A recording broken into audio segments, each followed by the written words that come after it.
A gente vai falar hoje sobre a sequência, né, do tema que tem sido proposto pelo pastor Maxwell, que é a respeito da morte. Só que, ao invés da gente trabalhar uma definição teológica, como foi feito até o momento, hoje nós vamos falar a respeito de uma morte específica, que é o suicídio. É um tema que é muito difícil de ser falado, principalmente porque, infelizmente, estatisticamente, tem uma porcentagem de pessoas, até dentro da igreja, que tem a experiência de terem perdido familiares por meio do suicídio. Então, não é um tema simples de ser abordado, não, simples de ser falado, não. Mas a gente precisa, eu não diria assim com naturalidade, mas com uma certa firmeza bíblica, falar sobre o tema, falar sobre o assunto, dada a importância e até mesmo as dúvidas que as pessoas têm a respeito daqueles que têm a experiência com a tentativa de suicídio, sobrevivem, e outros que têm a experiência de tentativa de suicídio e de fato consomem, conseguem consumar, melhor dizendo, a experiência e infelizmente vem a óbito. Então, nós vamos tentar abordar falando um pouquinho sobre o que é, né, o suicídio, falar um pouco a respeito das motivações para o suicídio, tentar chegar aí a um diagnóstico mais generalizado, isto é, tentar encontrar razões sociais comuns que levam as diversas pessoas à tentativa de suicídio, e finalmente então vamos fazer uma leitura do que a filosofia, do que a sociologia e a teologia abordam a respeito disso.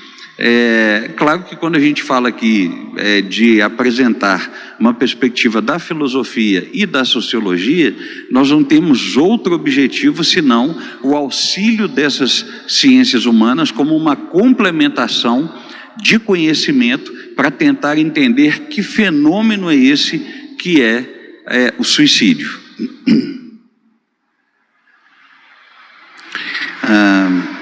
Então vamos lá. Se a gente for começar tratando com a questão conceitual, o suicídio nada mais é do que a retirada da própria vida. Só que dentro desse conceito, que ele é mais básico, eu diria até que ele é mais simplório, existe toda uma gama de argumentações, existe todo um conjunto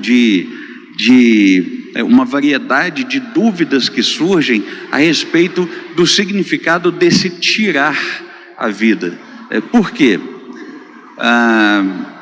Porque é possível que uma vida seja tirada, que eu tire a minha vida, indo, por exemplo, para uma guerra, ciente da possibilidade de que alguém pode me matar. Então isso seria uma forma indireta de consentimento com a retirada da minha própria vida. É claro que eu mesmo não vou fazer isso, mas uma vez que eu estou indo para um lugar que eu sei que alguém pode fazer, então é como se fosse uma espécie de consenso com essa retirada da vida. E aí algumas pessoas vão discutir a respeito disso. Outros vão levar o conceito de uma forma mais literal e dizer, não, uma vez que é a retirada da própria vida, não tem a ver com você ir para uma guerra, por exemplo, sabendo que outros vão tirar. Você teria que, de fato, tirar. E aí, novamente, nós entramos na questão ética do assunto, porque há casos em que as pessoas vão tirar, ou tentar tirar a própria vida, em razão da desmotivação mesmo, isto é, a pessoa não vê ânimo, não vê propósito, não vê sentido para que ela continue viva. E é o caso daquelas pessoas que, num gesto de altruísmo, retiram a própria vida para poupar a vida do outro. E aí, em que sentido a retirada da própria vida num gesto de altruísmo seria vista também como um suicídio? Então note que não é uma questão simples de ser tratada, não é algo tão fácil assim. Muito provavelmente e quase que certamente nós não temos todas as respostas para essas questões éticas, para essas questões que envolvem o suicídio, mas a gente vai tentar fazer uma abordagem mais ampla, mais generalizada, para fins pelo menos de conhecimento geral e de conhecimento bíblico. Ressaltando já no início do nosso estudo, que na próxima quinta-feira, por ser feriado, então nós não teremos o estudo bíblico, né? Os irmãos e as irmãs ficam liberados aí para poder passar um tempo de qualidade aí com a sua família, aproveitar um pouco mais o seu tempo de descanso. E quando chegar então na outra quinta-feira, aí eu volto encerrando então essa questão do estudo, falando sobre a eutanásia e falando sobre outros temas, subtemas que envolvem essa questão da morte. Então hoje nós nos direcionaremos a falar exclusivamente a respeito da questão do suicídio. Tudo bem? Então vamos lá.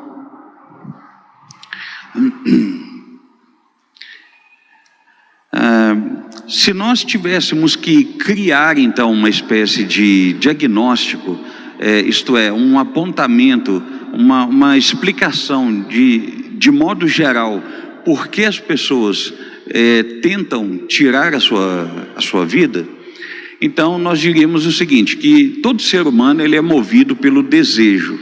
Há uma tendência da nossa parte de acharmos que somos movidos pela nossa racionalidade. Mas a verdade é que a nossa racionalidade apenas nos ajuda a ter um discernimento moral do nosso desejo. Mas então, por exemplo, a roupa que vocês escolheram,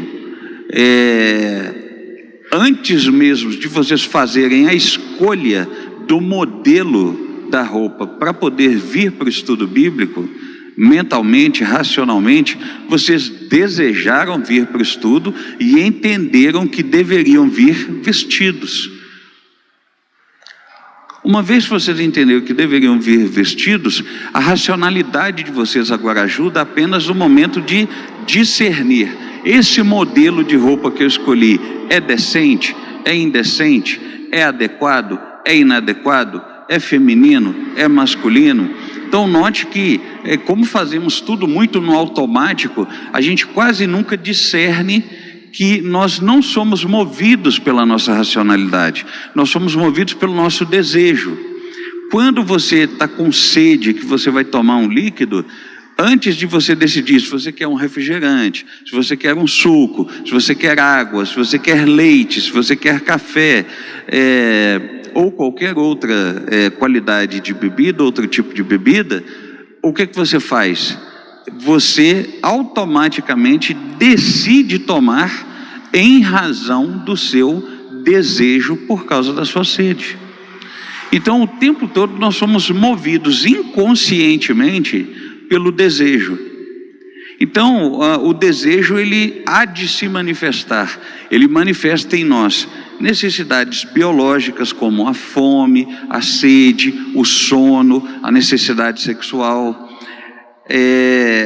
Nós também temos necessidades psicológicas de autoaceitação, de aceitação da nossa imagem, do modo como somos, como nos comportamos.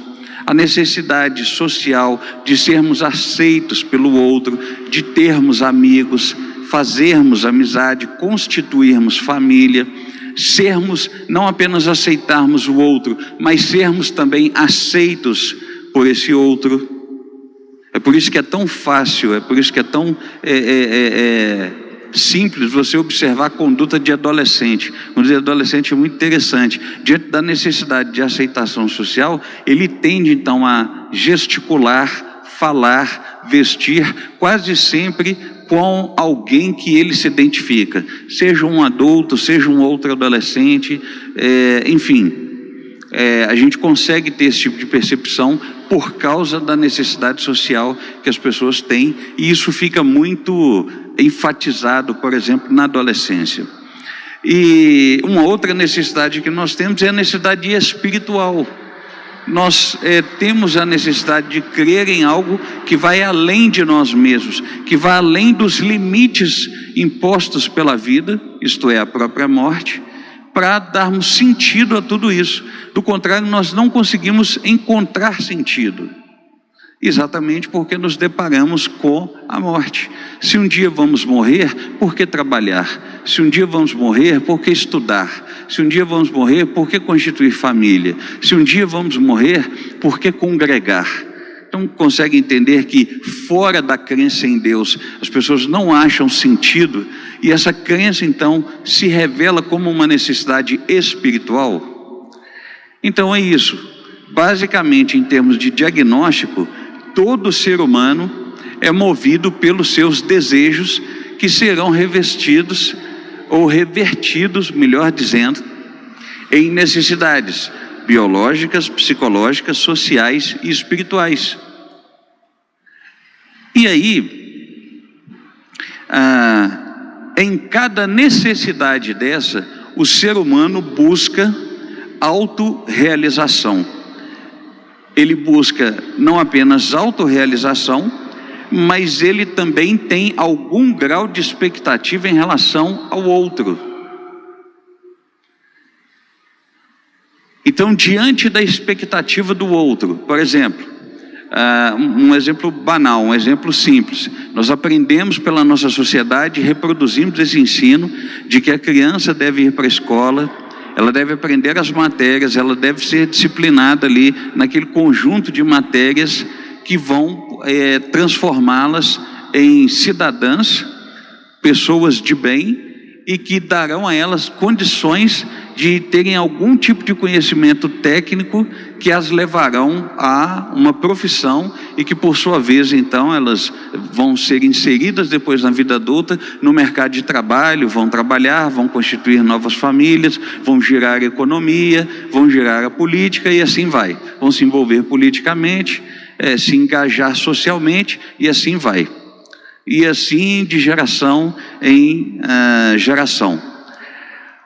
Então essa criança, desde a sua mais tenra idade até o momento em que ela se torna adulta, ela está aprendendo sobre a vida, supostamente como deve ser a vida dela, como é que ela está sendo preparada para viver a vida dela de adulto. Então ela está criando uma expectativa inconsciente nos professores, nos pais, nos amigos, naqueles que de alguma forma estão envolvidos na vida dela. E quando ele se envolve então, que ele vai pouco a pouco sendo graduado na escola, vai crescendo ali em conhecimento, logo depois começa a vida social dele, daí a pouco esse jovem começa a trabalhar, então ele tem expectativas também em relação ao emprego, em relação a promoções, em relação a aumentos de salário, ou em relação a trabalhar por conta própria, enfim, isso aí os detalhes não importam. Daí a pouco conhece uma pessoa, o rapaz conhece a moça conhece o rapaz, tem-se a expectativa de repente de um namoro, daí a pouco um noivado, daí a pouco um casamento, daí a pouco uma nova constituição familiar. Então perceba que o tempo todo nós estamos envolvidos com o outro para expectativa e a promoção dos nossos desejos também. Então, da mesma maneira que nós temos algum grau de responsabilidade quando nós nos envolvemos com o outro, porque nos tornamos agentes sociais e psicológicos de promoção do desejo do outro, em alguma medida, o outro também se torna esse agente para nós, para a realização das nossas expectativas. Então, o que seria esse diagnóstico geral? É que quando as pessoas se deparam com a crueldade, a dureza da realidade, a dificuldade em conseguir conceber os seus desejos, seus sonhos, as suas expectativas,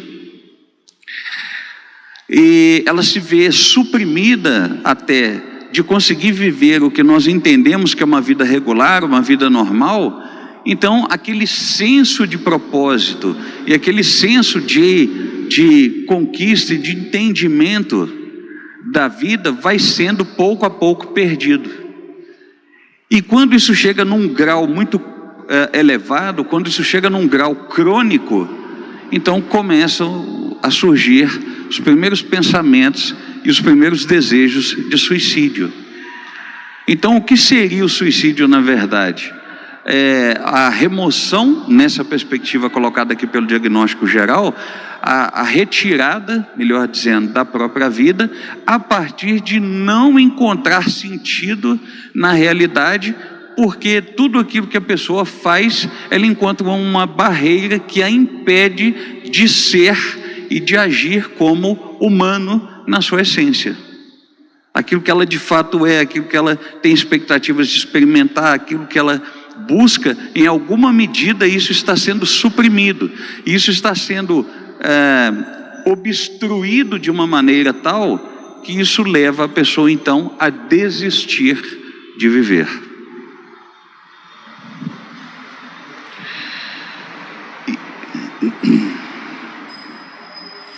E aí então a gente encontra algumas motivações, basicamente duas motivações para que ocorra o suicídio. Antes da gente falar da motivação, até aqui está ok, a parte do diagnóstico está tudo certinho. Então, caso você precise interromper, se eu estiver falando, eu vou só terminar a construção do raciocínio para eu não me perder, e aí eu passo a oportunidade para você fazer sua pergunta, tudo bem? Se a pergunta estiver direcionada ao estudo, a gente responde no momento. Se eu perceber que a pergunta é mais complexa, eu vou te pedir a gentileza de segurar novamente a sua pergunta até o final e depois eu destino um prazo para responder para você, tudo bem? Então vamos para as motivações para o suicídio a partir desse diagnóstico. Então a primeira das motivações seria a dor. Então, quando uma dessas necessidades, seja ela biológica, psicológica, social ou espiritual, uma delas não está sendo suprida, e o indivíduo não aprende a lidar com essas falhas, com os fracassos dessa área que não está em normalidade, digamos assim.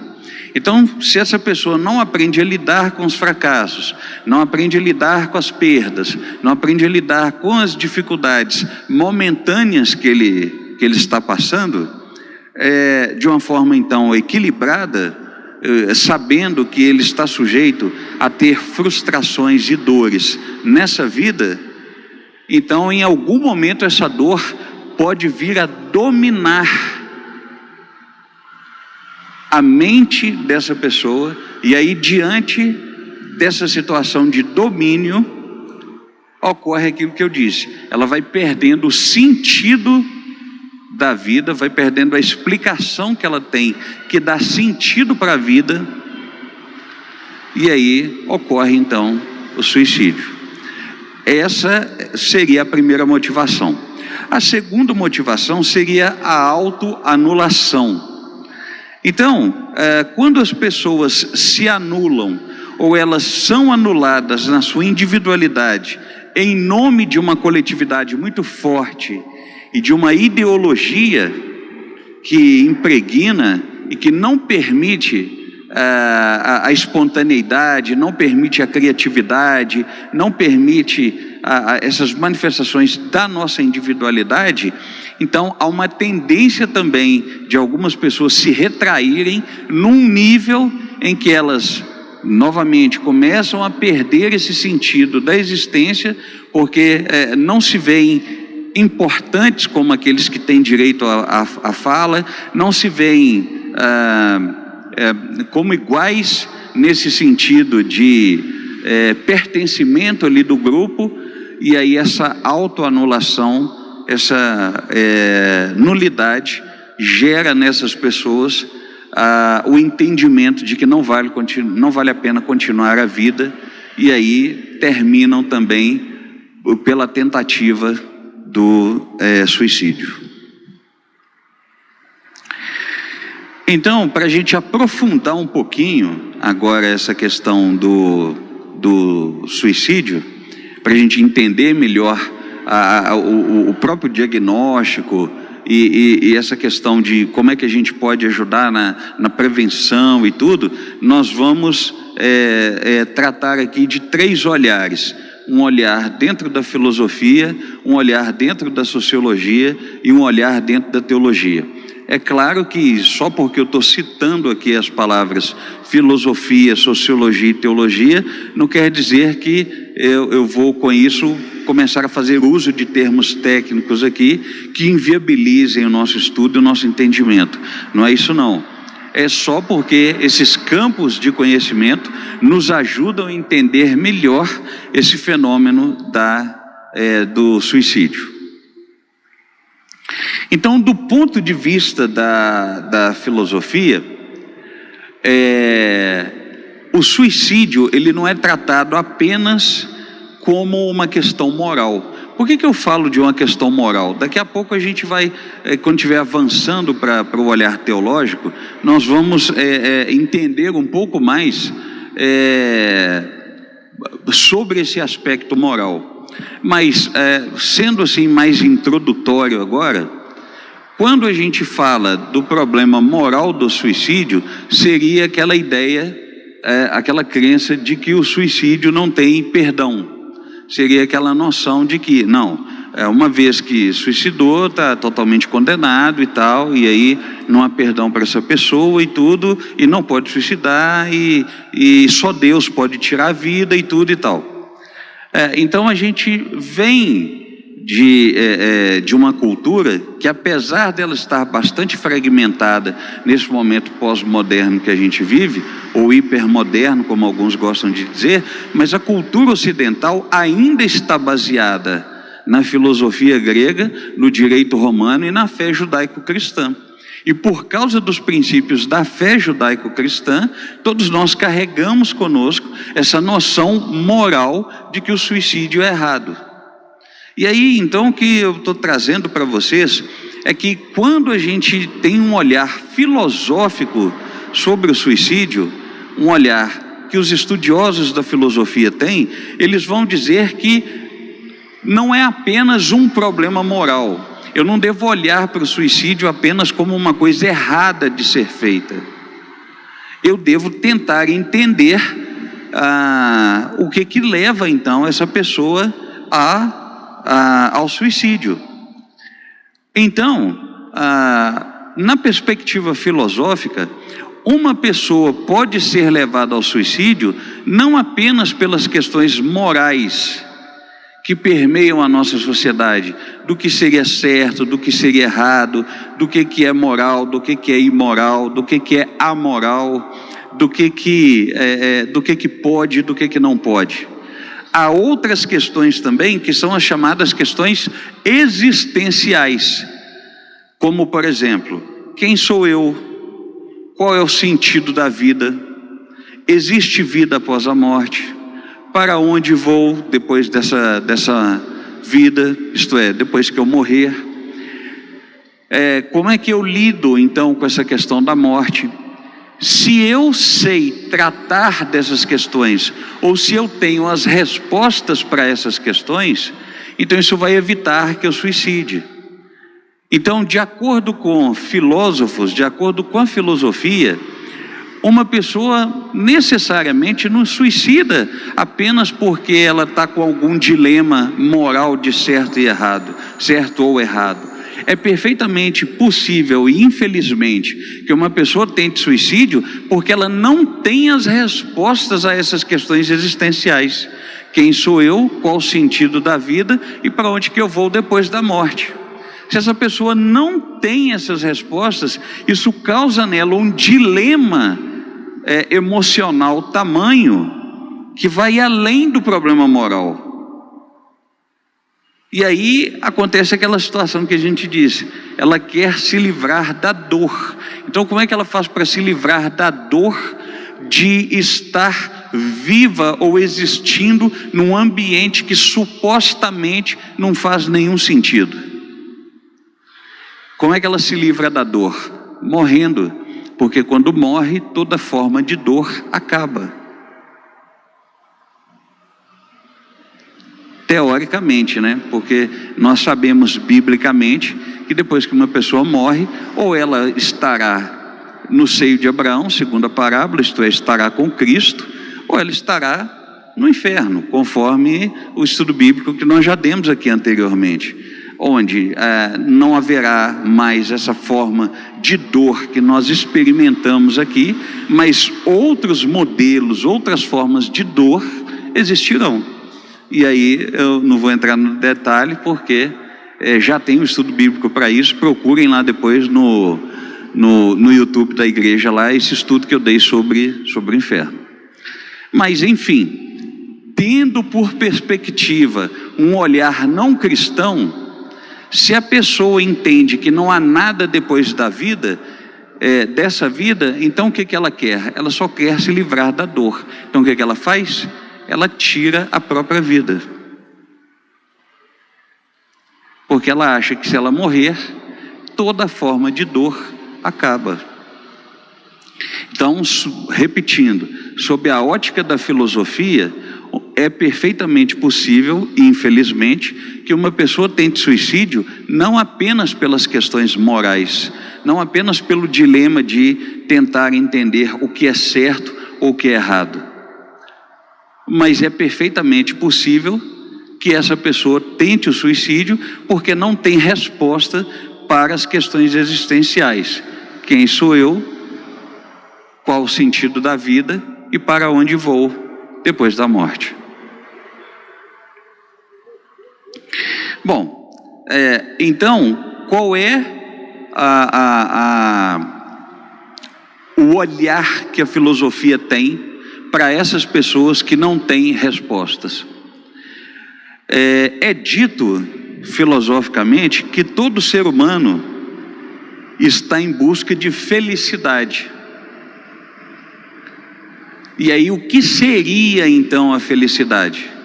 Ao contrário do que é apregoado pela publicidade, pela psicologia, em junção com a publicidade, né, sendo usada como uma ferramenta da publicidade e até do marketing, ao contrário do que é dito, de que a felicidade seria então o tempo todo uma espécie de sensação de bem-estar, do ponto de vista filosófico, felicidade está ou é esse equilíbrio emocional que você encontra para não tirar sua vida.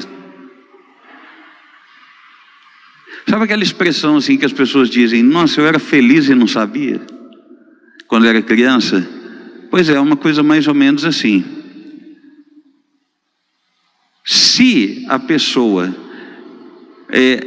não tira a sua própria vida, porque ela já tem as respostas para as questões existenciais, dê-se por feliz, dê-se por satisfeito. A felicidade já estaria aí, nessa perspectiva, lembrando, filosófica. Porém, nós somos cristãos. Como cristãos, nós temos a palavra de Deus, a Bíblia, que foi revelada para nós, que é a vontade de Deus, em que Deus fala sobre si, sobre nós e sobre a realidade existente, e dá orientações sobre a maneira mais sábia para vivermos. Então, uma vez que nós temos as verdadeiras respostas, que são: quem somos nós? Somos imagem e semelhança de Deus. De onde viemos? Viemos de Deus e da sua vontade de que nós existíssemos. Qual o sentido da vida?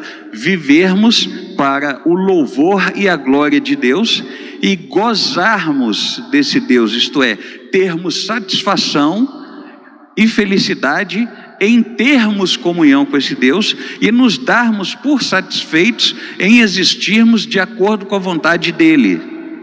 Nele, estarmos satisfeitos nele. E para onde vamos? Se fomos salvos pelo Senhor Jesus, porque cremos na obra redentora, depois da morte passaremos a eternidade com a Trindade, o Pai, o Filho e o Espírito Santo. Onde? Na Nova Jerusalém, que é também a cidade santa, que desce do novo céu, onde haverá também uma nova terra. Então note que já temos as respostas bíblicas. É momento então de nos darmos por felizes, por satisfeitos, se a gente fosse olhar essa prerrogativa, essa perspectiva da filosofia. E aí nós não teríamos a necessidade de buscarmos felicidade dessa forma hedonista. O que é o hedonismo? É uma proposta filosófica que ensina que eu posso encontrar sentido na vida e felicidade através de prazeres que são legados a mim, ou por outra pessoa, ou por mim. Eu mesmo gero o meu prazer.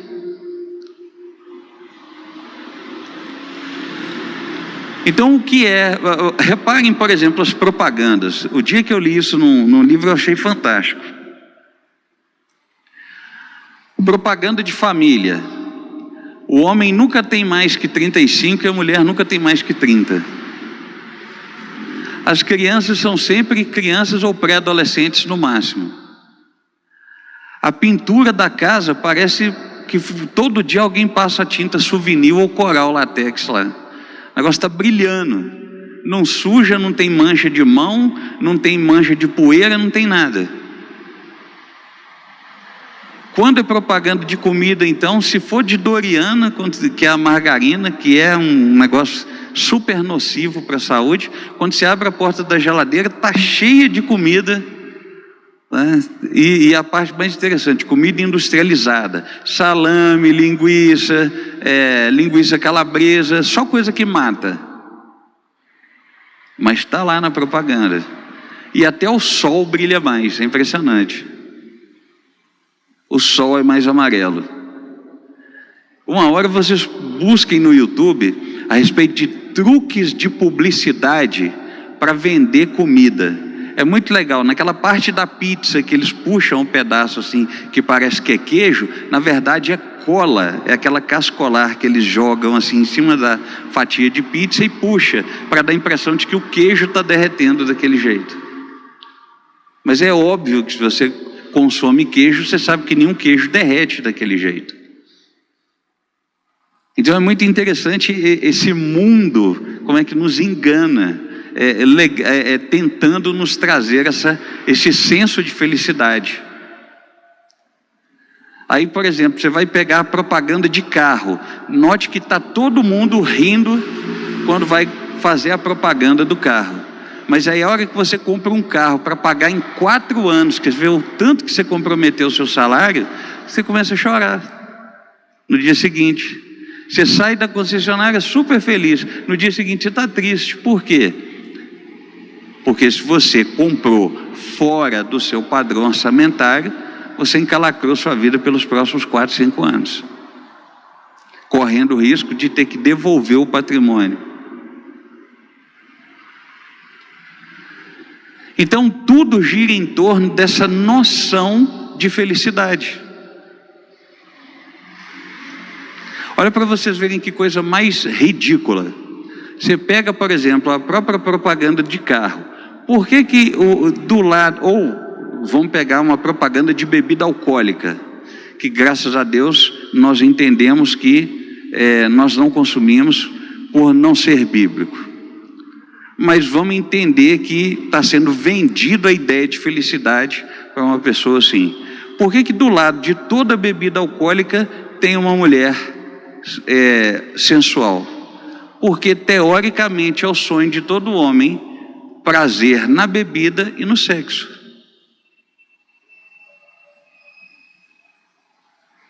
Estão vendo? Por que não coloca um homem bonito do lado de bebida?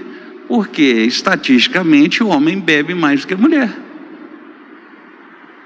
Mas existem os horários específicos que a propaganda de televisão passa. Você pode notar que tem o horário das propagandas de brinquedo das crianças.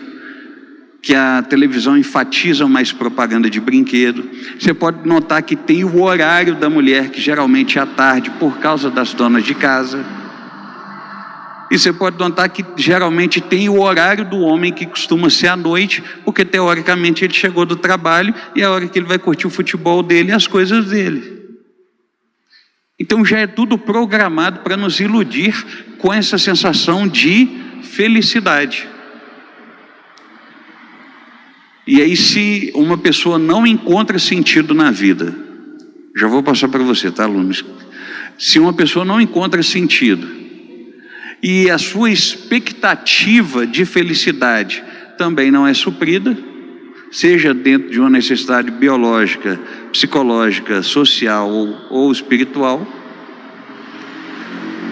é fato que ela corre o risco de começar a pensar no suicídio. Só um minutinho que ela vai levar o microfone a você.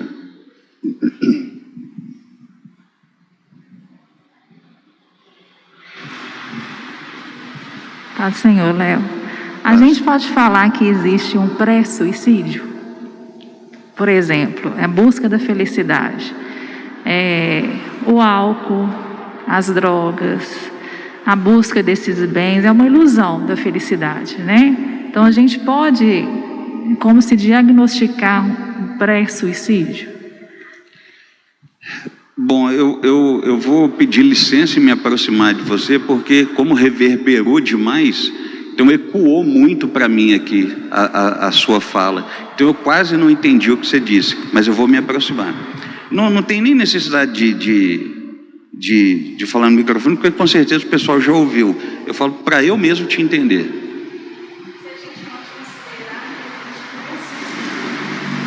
Ah, sim.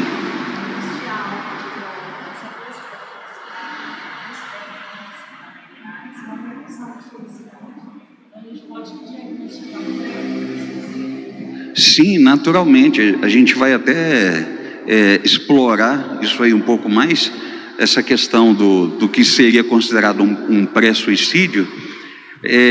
Talvez não dá para usar essa expressão, porque o pré-suicídio pressupõe que eu estou me preparando para a retirada da minha vida. E eu acho que ninguém, no final das contas, se prepara para isso. Talvez vai existir ali uma espécie assim de resignação da parte da pessoa, uma entrega a partir do momento que ela não consegue ver saída para o problema dela, mas um preparo de dizer assim: estou me entregando aqui, estou indo supostamente em paz, estou indo bem. Isso não existe. Então eu não sei se a gente poderia chamar de um pré-suicídio, mas talvez a gente poderia substituir a expressão pré-suicídio por essa condição de tentativa. Eu diria que esse caminho psicológico que a pessoa percorre faz parte da tentativa. E aí algumas pessoas vão mesmo chegar nesse nível e vão sobreviver, e outras não. Ok? Sobre a parte da filosofia, tá tudo bem? Eu vou passar então para a parte do olhar da sociologia, e aí, se for o caso, depois a gente retoma com as perguntas então. Então, para fechar essa questão da filosofia, o que levaria então essa pessoa, como eu disse, à tentativa de suicídio? Não entender as questões existenciais, então além dos problemas morais. E por que essa pessoa não entende? Porque, como qualquer outra pessoa, ela está em busca de felicidade, mas ela não consegue encontrar felicidade em nada do que ela faz.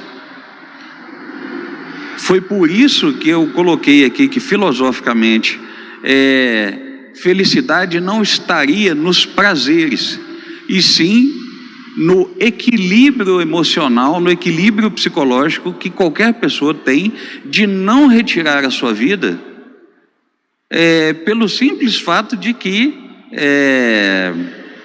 ainda que ela não veja sentido na vida, pelo menos ela não intenciona retirar a vida dela. Então, desse por feliz, desse por satisfeita nessa perspectiva. E aí é claro que a condição da pessoa não tirar a sua vida deve ser complementada pelo anúncio do Evangelho. Cabe a nós ensinar para as pessoas, proclamar o Evangelho para as pessoas e, dentro desse ensino, dar essa resposta que eu mencionei aqui para vocês. Viemos de Deus, vivemos para a sua glória e voltaremos para Ele, uma vez que entendemos quem é o Senhor Jesus e qual foi o alcance da sua obra redentora. Agora, um olhar sociológico. Então, a sociologia, como ela vai ter uma preocupação de estudar o comportamento social, ao invés de tentar dar um diagnóstico, como a filosofia faz, falando de problemas morais e de problemas existenciais, o que a sociologia faz é elencar, é dar conta de apontar para tipos específicos de suicídio. Entendendo então que, uma vez que a sociedade deve ser estudada, o comportamento da sociedade deve ser estudado e os fenômenos sociais devem ser estudados, o suicídio seria então um fenômeno social que precisa ser melhor entendido, mais bem entendido. E para que ele seja entendido com clareza, o que sociólogos fazem é tentar entender as motivações que levam uma pessoa ao suicídio. E na tentativa de motivação, então, a sociologia consegue apontar para 3 tipos específicos de suicídio. Isto é, 3 motivações específicas, que não seja aquela questão psicológica da dor e da anulação. Ok? Quando a gente fala do tipo de suicídio, é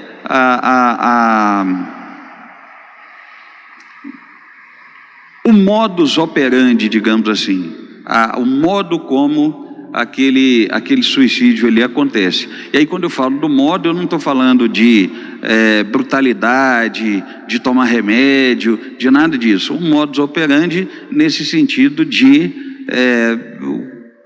o que levou essa pessoa a tirar a sua vida. Então vamos lá. O primeiro, então, tipo de suicídio é chamado de suicídio anômico. Esse anômico vem de anomos, que é ausência de lei. Ok? Nomos é lei em grego e o a é o prefixo de negação. Então, um suicídio anômico acontece quando a sociedade padece de uma espécie assim de desregramento, ou seja, quando as suas instituições que deveriam fortalecer o senso de união e de coletividade das pessoas, essas instituições estão enfraquecidas.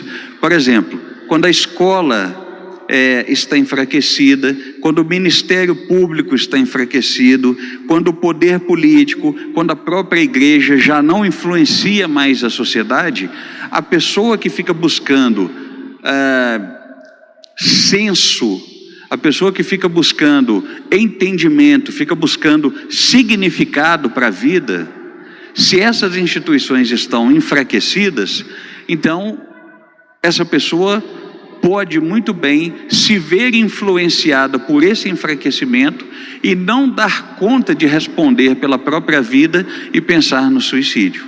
Nós temos vivido hoje um momento crítico, um momento crônico, um momento, eu diria que devastador e que pode contribuir para a promoção de suicídio anômico. Que é o momento que a gente está vivendo de crise política, crise institucional e crise familiar. Não entrando no mérito aqui das questões de comunismo, socialismo, marxismo, mas a gente padece hoje de uma ideologia tão pluralizada, principalmente com as questões do feminismo, as questões do machismo, as questões da ideologia de gênero e tudo, que está ficando difícil para as pessoas se definirem e se decidirem por algo que seja moralmente coerente, correto para as suas próprias vidas. Há bem pouco tempo a minha esposa estava me confidenciando que ela viu numa rede social. Eu não acompanho, eu não gosto, eu não me envolvo com rede social. Nesse ponto eu sou um indivíduo invisível socialmente, porque eu realmente não gosto. Mas a minha esposa, por ser professora, por ser educadora, ela se envolve um pouco mais, faz pesquisa, lê, porque ela também trabalha com adolescentes, e então ela entende que precisa ter uma noção do que as pessoas estão pensando, para que ela, como cristã e como educadora, ensine aquilo que é bíblico, ensine aquilo que é correto. E aí ela estava dizendo que viu lá um artista, um personagem público, pedindo perdão porque é homem. E o sujeito de fato é homem, é masculino, mas ele está tão perdido moralmente e tão perdido socialmente, que além de não dar testemunho público da sua masculinidade, ele ainda pede perdão porque é homem, como se ser heterossexual e ser masculino fosse uma ofensa grave. Se ser heterossexual e se ser masculino, ser raiz, for pecado e levar para o inferno, eu vou de cabeça para baixo ainda, como diz o ditado.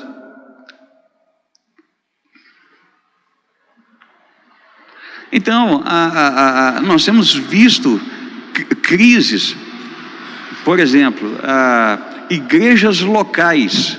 Gente, eu como pastor, eu não converso só com vocês, só com os pastores daqui da Igreja Batista em Cristo. Eu tenho contato também com outras instituições, outros pastores. Às vezes sou convidado para dar estudo bíblico, para pregar em outros lugares. E uma das coisas que educadores cristãos têm me procurado para conversar, não para resolver o problema, mas muitas vezes no afã só de desabafar e de tentar entender o que está acontecendo, são adolescentes e pré-adolescentes, que são filhos de cristãos, que estão dentro da igreja e que já falam na possibilidade de homossexualidade, ou que falam da possibilidade de que o professor, que é aquele professor partidário, aquele professor que motiva para um viés político específico, esses pré-adolescentes estão concordando com esses educadores, mas eles estão dentro da igreja. Domingo seus pais os levam para cultuar, na segunda-feira eles são bombardeados com essas ideologias. Pré-adolescentes e adolescentes que não veem problemas em seus colegas que não são cristãos optarem por um viés diferente dentro da ideologia de gênero. E eles são cristãos, ou pelo menos se dizem cristãos, porque são filhos de cristãos. Então nós temos padecido do enfraquecimento das instituições de maneira tal, e com um enfraquecimento e uma deturpação cultural tamanha, que isso pode sim provocar em algumas pessoas o suicídio anômico, isto é, tiram suas vidas porque não dão conta de viver em sociedades tão desregradas moralmente e tão desvirtuadas culturalmente, principalmente sob a égide, a perspectiva, o discurso de que masculino, feminino e tudo mais que permeia a nossa sociedade é nada mais, nada menos do que construção social. Gente, pelo amor de Deus, aonde que está o nosso conhecimento bíblico e aonde que está o nosso senso de responsabilidade como embaixadores e embaixatrizes do reino de Deus, representantes dos interesses políticos e governamentais de Deus para esse mundo?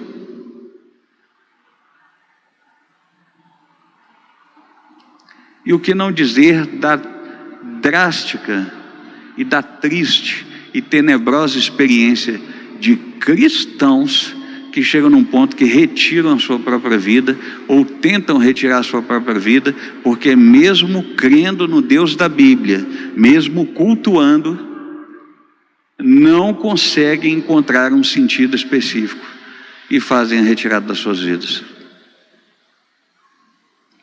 Então nós estamos vivendo um momento muito grave e que nós precisamos nos posicionar. E aqui eu não estou fazendo campanha para A ou B e nem discurso para A ou B. Eu estou apenas dizendo que nós precisamos ter uma postura bíblica, moralmente e existencialmente bíblica, para a gente dar conta de ajudar as pessoas que estão pensando em suicídio.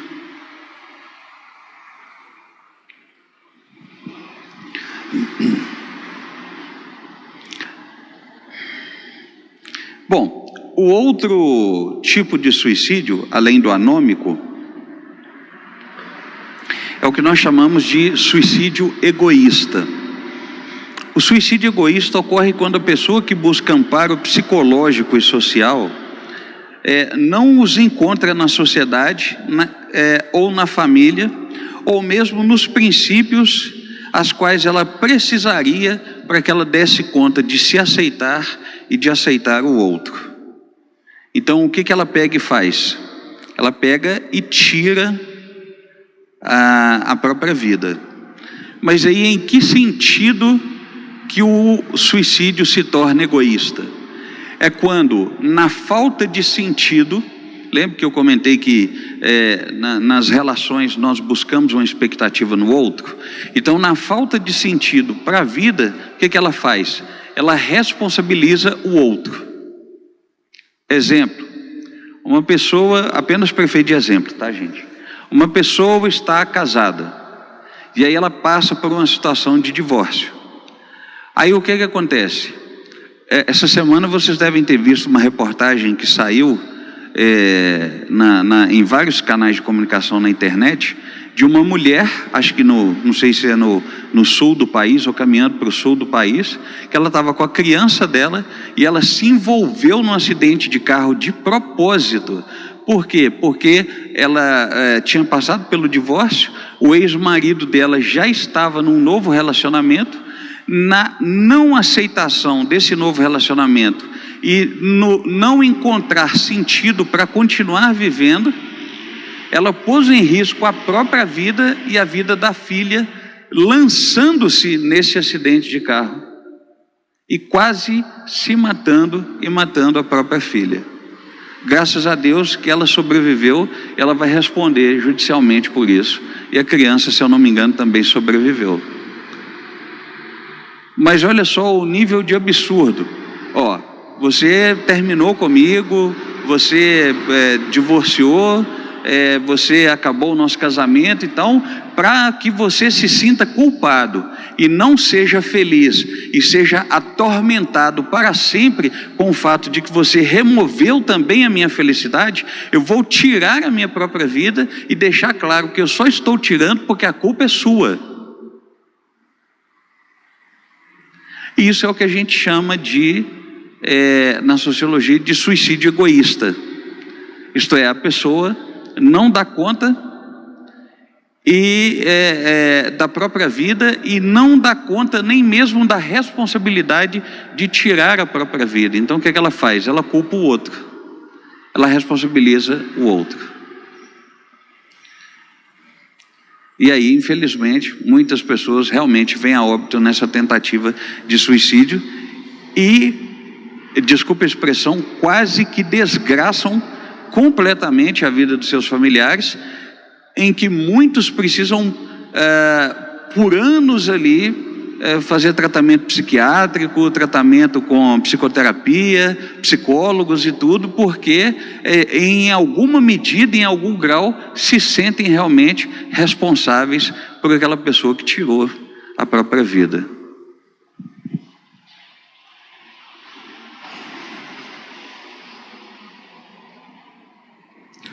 Gisele, eu vou te pedir para você falar sem sua máscara, que aí, mesmo que reverbere, daqui eu leio seus lábios. Boa noite, gente. Boa noite. todo suicídio é um egoísmo, não? Visando o que eu penso em tirar a minha dor, mas estou causando dor ao restante das pessoas que me conhecem. Nós não negamos isso. Quando falamos do suicídio egoísta, é porque você pode perceber que, em geral, quando uma pessoa parte para tirar a vida, ela não está pensando no outro, ela está pensando apenas em se livrar da dor dela. Ponto. Então, a classificação entre um suicídio normal, apesar de que não existe nada de normal nisso, eu só estou classificando aqui para a gente entender e distinguir um suicídio não egoísta de um suicídio egoísta. Então, um suicídio não egoísta é aquele que a pessoa pensa apenas em fazer a remoção da sua vida. Olha, eu não estou preocupado se você vai chorar ou não, se você vai sentir dor ou não, se você vai sentir tristeza ou não. Eu quero me livrar da minha dor, então eu quero tirar a minha vida. O egoísta é aquele que a pessoa propositadamente quer infligir a dor no outro. Então ele é chamado de egoísta exatamente porque quem intenciona retirar a vida já intenciona pensando em como maleficiar, em como prejudicar o outro. E não apenas em se livrar da dor. Na verdade, quase nunca ele pensa assim: tirarei minha vida para me livrar da dor. Não, está doendo mesmo, eu vou tirar minha vida mesmo, e se existir inferno, eu até vou para o inferno mesmo. Mas mesmo indo para o inferno, fulano de tal vai padecer aqui nessa terra também, por causa do que ele fez comigo. Ok? E aí ele é chamado, então, na sociologia de suicídio egoísta. Boa noite. Ô pastor, o senhor tem mostrado que o suicídio tem um significado amplo, né? Certo. Obviamente. Mas como o senhor então conceituaria a retirada da vida, um exemplo bíblico de Sansão? Ele é conceituado como que tipo de suicídio? Ou se é um suicídio na verdade? Excelente pergunta. Quando eu comecei a fazer a pesquisa e a estudar mais sobre esse estudo, já faz alguns anos, eu até dei três palestras em escolas públicas, em que há um registro, né, de um índice mais alto de tentativa de suicídio entre estudantes do ensino fundamental. Eu parti para esses questionamentos porque eu sabia que tem estudantes que são evangélicos e que teriam esse tipo de questionamento. E realmente há uma vertente que, a partir do conceito de que suicídio é retirada da vida, então o Sansão fez uma retirada da sua vida, mas aí ele fez de uma forma altruísta, e aí, então muitos considerariam isso como uma espécie de um suicídio altruísta, algo em que ele faz porque ele sabe que no final Deus sairá vitorioso. Mas, por outro lado, existe uma vertente a qual eu sou adepto, a qual eu faço parte, de que não dá para dizer que o que o Sansão fez foi suicídio e que teria sido um suicídio altruísta, porque isso seria uma leitura anacrônica. O que é o anacronismo? É quando eu vivo algo que é da minha cultura, e aí eu tenho um olhar dentro da história, e aí eu volto lá na história e olho para aquele fenômeno da história com o olhar que eu olho hoje dentro da minha cultura. Não se falava naquela ocasião em suicídio. Nenhum trecho da lei de Moisés que você lê estimula ou incentiva a retirada da própria vida pela causa de Deus. Em nenhum momento. E muito menos no Novo Testamento. Jesus não ensinou isso.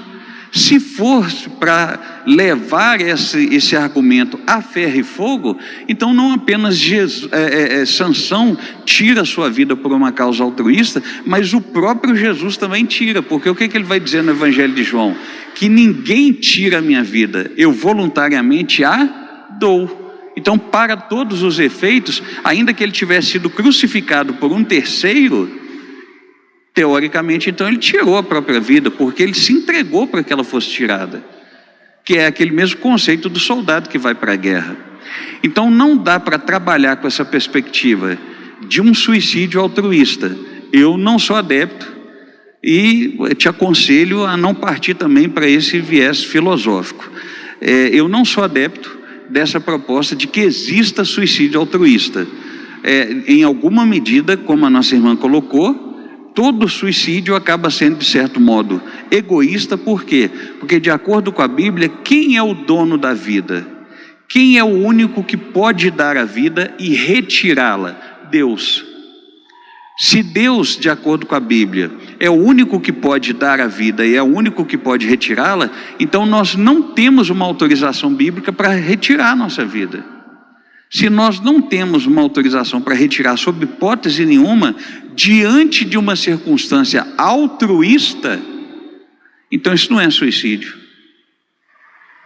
Isso é uma entrega da vida pela causa do Evangelho. É 100% diferente, porque a motivação é diferente. Como aconteceu, por exemplo, com os mártires, que eram entregues para os leões os devorarem ali no Coliseu como uma forma de esporte entre os romanos, quando o cristianismo estava padecendo perseguição. Eu teria que dizer que todos aqueles mártires foram suicidas, e eles não foram. Eles caíram naquela situação porque não tinha outra alternativa para eles. Mas eles foram confiando na existência da vida após a morte. Ok? Então, o contexto de Sansão, não veja, não, apesar de que você talvez encontre alguns defensores que queiram te apresentar essa hipótese, essa interpretação, mas não trabalhe com a hipótese de que, pelo simples fato de que suicídio significa retirada da vida, a retirada altruísta seria suicídio, porque não é. Beleza? Até aqui tudo bem, irmãos e irmãs? Tranquilos? E aí, finalmente, então, nós temos, do ponto de vista da psicologia, aliás, não, está faltando o terceiro tipo de suicídio, que seria o chamado, então, o contrário. Ao invés de ser suicídio egoísta, seria um suicídio altruísta. Ok? O suicídio altruísta é o contrário do anômico e do egoísta. Ele ocorre quando a sociedade é muito forte. Ok? Então o suicida entende que há uma causa social ou coletiva acima do valor da sua vida. Exemplo disso, terrorista. Quem é o terrorista? O terrorista é aquele que aprende que a causa ideológica, seja ela política ou religiosa, vale mais do que a sua vida. Então ele pode tirar a sua vida por essa causa. E aí nós acabamos de ver biblicamente que ninguém tem autorização diante de Deus de retirar a própria vida por razão nenhuma. Ok? Então o terrorista é um exemplo de suicídio altruísta. Não é uma coisa muito comum aqui no Brasil, por isso a gente não comenta muito sobre isso. Bom, então agora um olhar da psicologia. De acordo então se a filosofia tenta trabalhar um diagnóstico específico, que é aquela questão da felicidade e dos problemas morais e existenciais, a sociologia, como eu disse, vai elencar ou enumerar o modus operandi dos tipos de suicídio. E a psicologia, por sua vez, vai tentar entender o que se passa na cabeça da pessoa que tenta o suicídio. Então, existem aqui algumas, uma espécie assim de fatos ou fatores que levam a pessoa à tentativa de suicídio, de acordo então com a psiquiatria e com a psicologia. O primeiro então dos fatos que a psicologia lida e que a psiquiatria lida é que 90% das pessoas que tiram a própria vida foram ou poderiam ter sido diagnosticadas com algum transtorno psiquiátrico. Por exemplo, depressão, transtorno bipolar, esquizofrenia, abuso, dependência de álcool e outras substâncias, como a Lu perguntou, que é o que a gente chamaria então dessa tentativa, isto é, se a psiquiatria e a psicologia chegaram em 90%, é porque deram conta de alguma forma de alcançar aqueles que escaparam da tentativa de suicídio para tentar entender o que se passava na cabeça deles. E aí esse caminho percorrido para a tentativa do suicídio passa por isso: dependência de álcool e outras substâncias, abuso, esquizofrenia, transtorno bipolar e problemas que levariam então à tentativa de suicídio. Uma outra questão que a psiquiatria e a psicologia percebem em termos do que passa na mente das pessoas é que algumas pessoas às vezes são submetidas ao que eles chamam de sintomas de risco. Por exemplo, uma ansiedade muito alta, desmedida, uma instabilidade das emoções, uma impulsividade descontrolada. Tudo isso também poderia levar pessoas à tentativa de suicídio. Uma outra questão já é de saúde pública, que é o fato de que entre homens e mulheres tendem a tentar mais suicídio do que homens.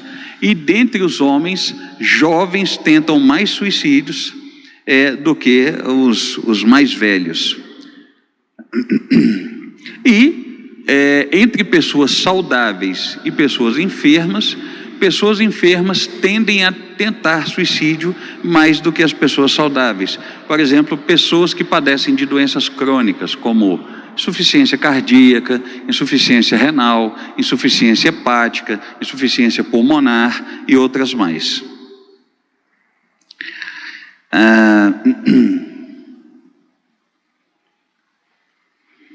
E aí, finalmente, existem os chamados transtornos clínicos que levam à tentativa de suicídio, que incentivam o suicídio. E aí o texto aqui, o autor não faz menção exatamente de quais seriam esses transtornos clínicos, mas certamente que um profissional devidamente formado vai saber transmitir ou identificar, melhor dizendo, quais seriam esses transtornos que levariam então ao incentivo para o suicídio. Bom,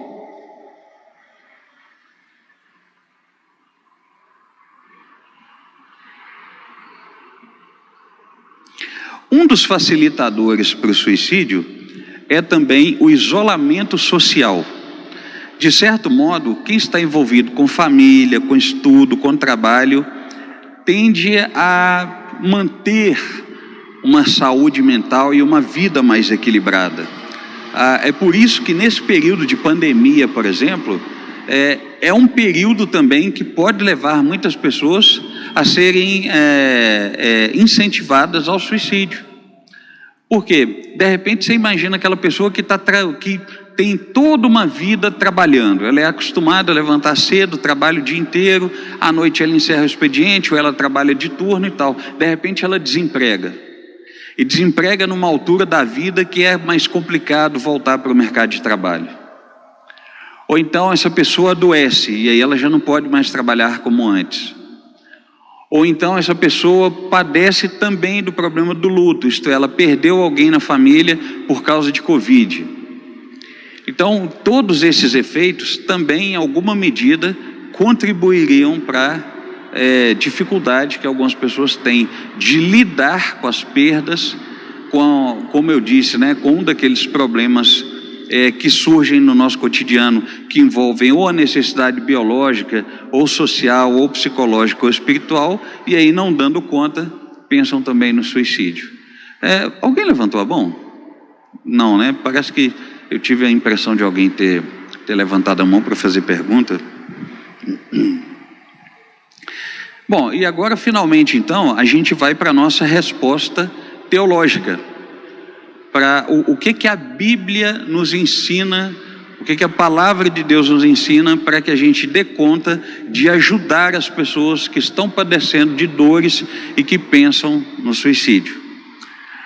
A primeira resposta, então, nossa, é olhar para a nossa necessidade espiritual. A nossa necessidade espiritual, ela está acima de todas as demais necessidades. E se em alguma medida encontramos equilíbrio na nossa necessidade espiritual, pressupõe-se que todas as demais necessidades em algum momento encontrarão também o seu equilíbrio. Então, na necessidade espiritual, o ser humano tem a necessidade de crer em algo além de si, que dê sentido à sua própria existência. Ok? É por isso que eu disse que nós entraríamos naquele aspecto moral do suicídio. Porque o que nos é ensinado, e é verdade, é que nós ainda pecamos contra o Senhor. Ou pecamos porque vivemos uma vida escravizados pelo pecado, não fomos regenerados pelo Senhor Jesus, aí eu estou falando nós, humanidade, ou alguns de nós que já experimentamos a salvação, ainda lutamos contra a influência do pecado. E aí, nesse quesito, nessa questão da presença do pecado e da influência que o pecado exerce sobre nós, nós aprendemos o quê? Que quando eu peco, o meu pecado faz separação entre eu e Deus. Então é necessário que o Espírito torne a vir e torne a me convencer do pecado, da justiça e do juízo.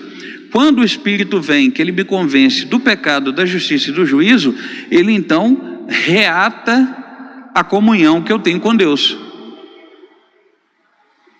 Essa seria basicamente a lógica do processo e daquilo que nos é ensinado.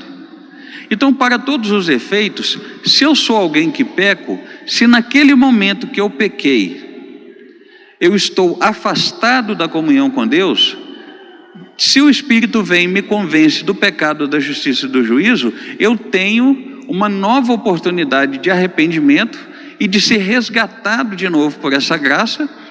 Então isso acontece diariamente, e aí então a minha salvação é mantida. Note, eu não vou ficar entrando aqui nos detalhes de livre-arbítrio, eleição, predestinação, nada disso. Eu estou apenas apresentando para vocês uma lógica cristã, cultural, que é ensinada para nós desde a mais tenridade, pela igreja em geral, seja ela de vertente evangélica ou de vertente católico-romana. Agora, se eu peco e morro, eu não tenho a oportunidade mais de me arrepender e de pedir perdão. Por quê? Porque eu estou morto. Então, para todos os efeitos, esse é um pecado que não tem perdão. E não tem perdão não é porque Deus não perdoa, é porque não deu tempo de eu pedir perdão. Porque eu já morri. Nesse caso, então, qual é a lógica? Eu não vou para o céu, eu vou para o inferno. A dedução imediata, a conclusão imediata a que eu chego dessa linha de raciocínio é essa. Por isso que o pecado acaba se tornando um problema moral. Ok? Então note, eu não estou ensinando que ninguém ganha ou perde a salvação, e nem estou falando de livre-arbítrio ou predestinação. Eu estou apresentando para vocês a lógica do que nos leva a concluir que o pecado, que o suicídio é um problema moral social. Porque até para aqueles que não são cristãos, por causa da fé judaico-cristã que compõe, que estrutura a cultura ocidental, as pessoas naturalmente vão entender que elas estão afastadas de Deus, ou estarão afastadas de Deus, caso Ele exista, e caso o céu exista, e caso o inferno exista, porque tiraram suas vidas. Pronto. Ponto. Então, como se já não bastasse essa lógica de pensamento, por causa do pecado, agora isso é uma evidência bíblica, Todo ser humano padece então desse vazio existencial que só pode ser preenchido por Deus. Somente quando cremos no Senhor Jesus, Deus preenche esse espaço, esse vazio existencial do nosso coração. E aí, quando alguém vira e fala assim, qual o sentido da vida? De onde eu venho? Quem sou eu? Para onde eu vou? Você precisa pregar o evangelho para essa pessoa. Ensinar para ela sobre o pecado, ensinar sobre a queda, ensinar sobre a redenção. Ensina, segue a Bíblia, ensina sobre a criação, ensina sobre a queda, ensina sobre a redenção. Você tem que pregar o evangelho para essa pessoa e ensinar que a obra de Jesus é única e suficiente, e de fato é. E o resto não é com você, o resto é com o Espírito Santo. Você e eu somos apenas colaboradores.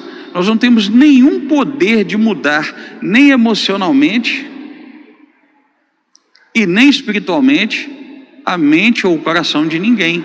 Quem tem o poder de preencher esse vazio é o próprio Deus. Nós só seremos seus instrumentos, proclamando isso. Uma vez que eu sei que 100% dos seres humanos, não interessa a geração, não interessa o lugar que nasce, todo mundo tem a necessidade de crer em algo que vá além de si mesmo, que dê sentido à própria vida. Essa é a minha base teológica e o meu gancho para pregar o evangelho para as pessoas e para ajudar aquele que pensa em suicídio. Então, de acordo com a Bíblia, tudo que Deus criou é bom e deve ser visto por nós como presentes. Então, onde está o sentido da vida? Por que constituir família se eu vou morrer? Por que estudar se eu vou morrer? Por que trabalhar se eu vou morrer? Por que ter filhos se eu vou morrer? Por que me envolver com a vida se eu vou morrer? Porque tudo que existe é presente de Deus para mim mesmo.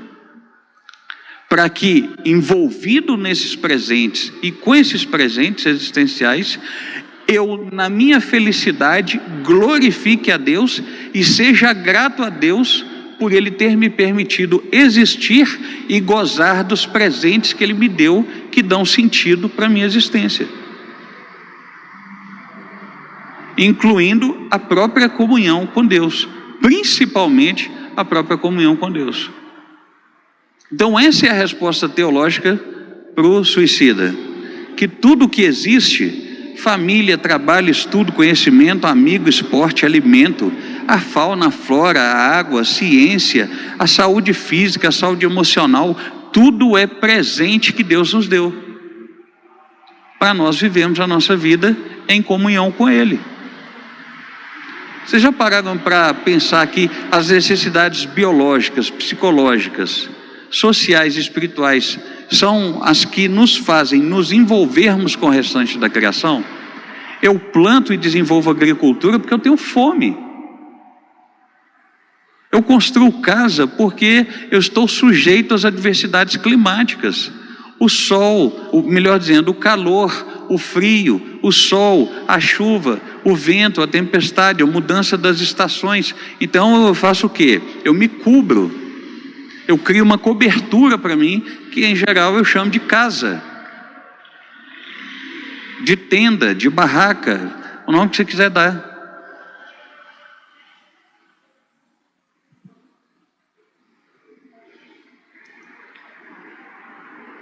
Então vocês estão percebendo por que eu crio um local, um objeto, melhor dizendo, um objeto que seja macio para o meu conforto na hora de descansar? Porque eu tenho sono e o chão é duro.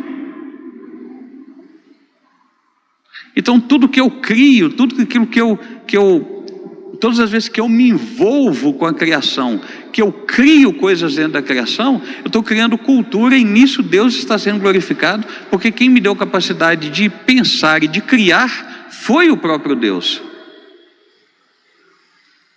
E quando eu aprendo um cálculo matemático e quando eu aprendo outras coisas, Deus se alegra nisso tudo, porque são presentes que Ele me dá para eu existir, para eu viver. São as coisas que fazem sentido para a vida. E a morte não é o fim. Só perdemos o sentido, só perdemos a noção se entendermos que a morte é o fim. Mas como a morte não é o fim, e o foco de Deus não é nos matar, mas sim nos dar vida, foi por isso que Ele enviou Jesus para morrer no nosso lugar. Quando eu entendo que Jesus morre especialmente por mim, resolvendo o problema do pecado e resolvendo o problema da morte através da ressurreição, eu ganho brilho, vigor, eu ganho força e eu ganho lucidez para os presentes que Deus me dá para a vida. Porque eu sei que a vida continua. Só porque eu não entendo como é a existência depois que minha alma se desvincula do corpo temporariamente, enquanto a ressurreição não acontece, só porque eu não entendo como é do outro lado, na vida daqueles que já estão descansando em Cristo, não quer dizer que eu não devo crer. Quando a Bíblia ensina que Deus plantou a eternidade no coração do homem, é exatamente porque nós somos infinitos. Nessa vida nós somos finitos, passamos pela morte, mas existencialmente somos infinitos. A alma não deixa de existir porque o corpo vira pó. E quando Jesus voltar, a Bíblia nos promete que o nosso corpo será refeito e se encontrará com a nossa alma e ressuscitaremos. Para quê? Para vivermos existencialmente completos de novo, corpo, alma e espírito, na Nova Jerusalém. Fazendo tudo o que nós já fazemos nessa vida, na Nova Jerusalém, com uma pequena diferença. Lá não vai existir pecado e não vai existir mais casamento. São as únicas duas coisas que não vão existir. O pecado, que é muito ruim, e o casamento, que é uma maravilha, uma bênção. Mas aí Deus decidiu que não vai ter mais, não tem problema.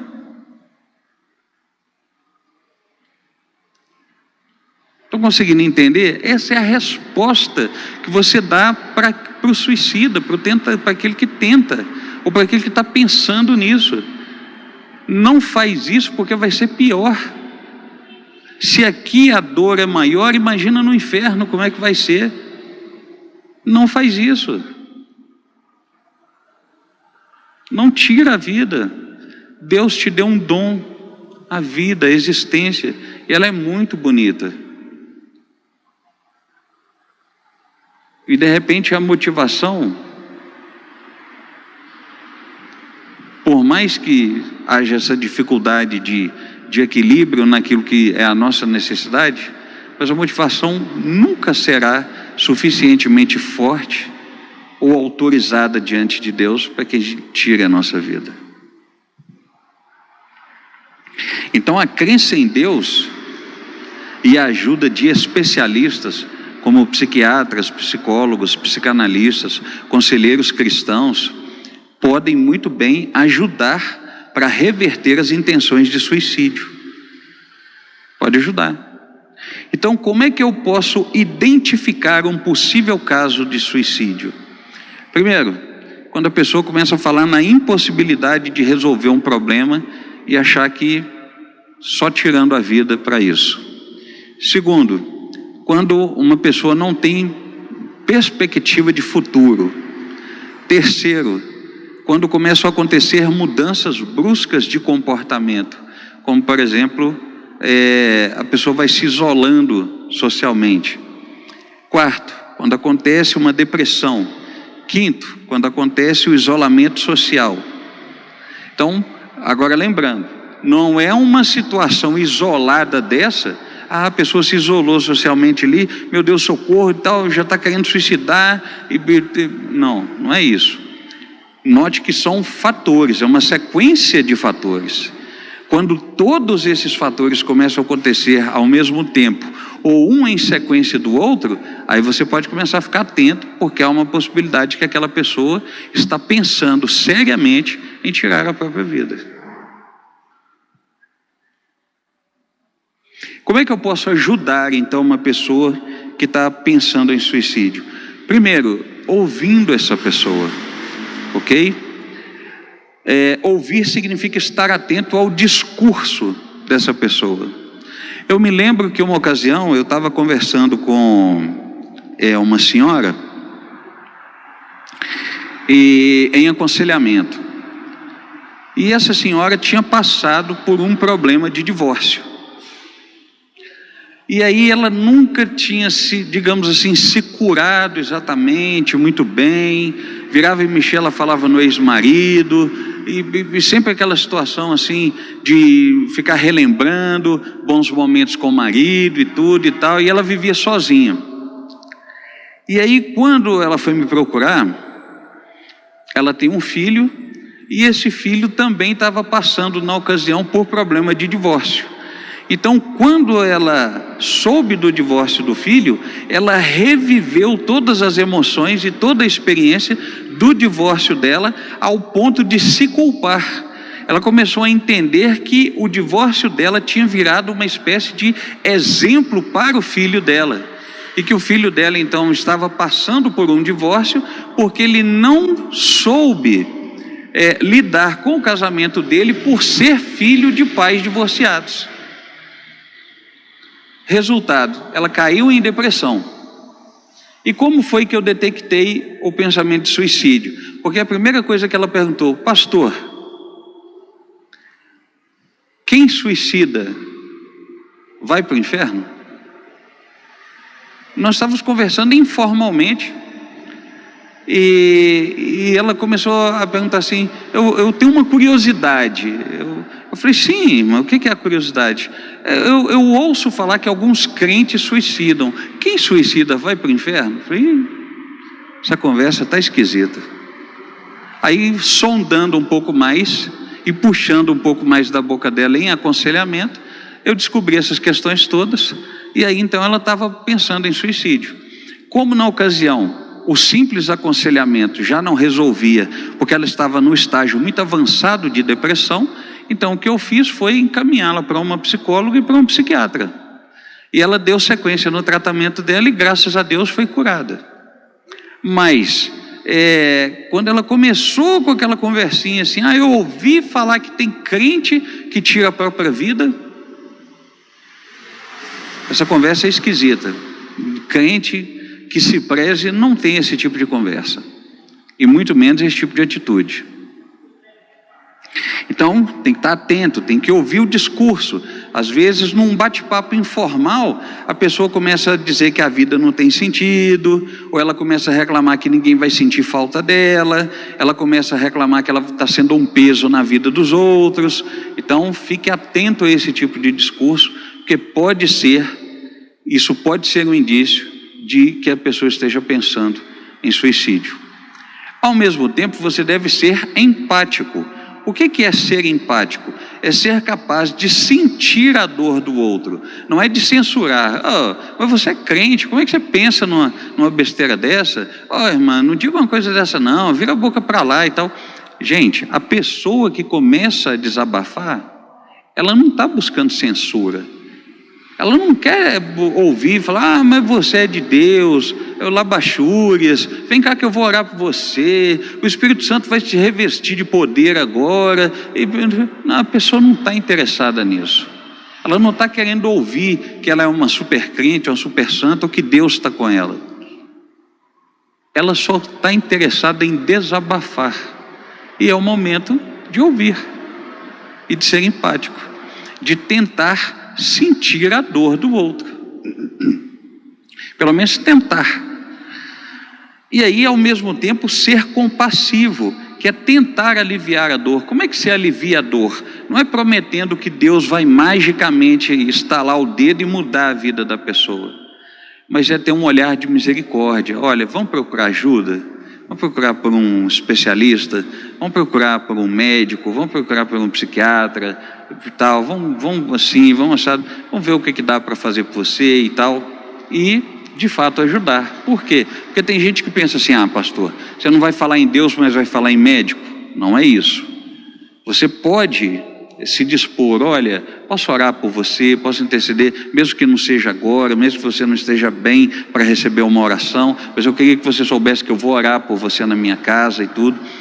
Mas, irmãos, não é pecado. Da mesma maneira que existe o teólogo para ajudar na exposição da doutrina, existe um médico para poder ajudar na condição do acompanhamento da saúde da pessoa, seja a saúde orgânica ou a saúde mental. Não é errado, não é pecado, não é feio, não é... isso não desmerece Deus, isso não põe em demérito o cristianismo. Isso não reduz ninguém, não rebaixa ninguém. Você está sendo honesto, olha, eu não tenho condições de te ajudar dentro do que você está propondo, mas eu estou te sugerindo que você procure um especialista e, se for o caso, eu vou com você. E aí ser compassivo. E aí, finalmente, buscar uma ajuda profissional, seja através da psiquiatria, da psicologia, da psicanálise, para poder ajudar essa pessoa a sair dessa situação. Ok? Então, em resumo, o que nós vimos? Nós trabalhamos um possível diagnóstico, nós falamos das áreas de alcance do suicídio e sobre os tipos de suicídio, fizemos uma leitura filosófica, sociológica, psicológica do suicídio, buscando auxílio nesses campos de conhecimento, e finalizamos com a resposta bíblica de que aquela pessoa é a imagem e semelhança de Deus e que o sentido da vida está em viver para Deus e que tudo aquilo que existe como presentes que Deus nos dá, que compõe a nossa existência e que dá sentido para essa nossa existência. Como podemos ajudar a pessoa? Ouvindo, sendo empático, sendo compassivo e buscando ajuda profissional. Ok?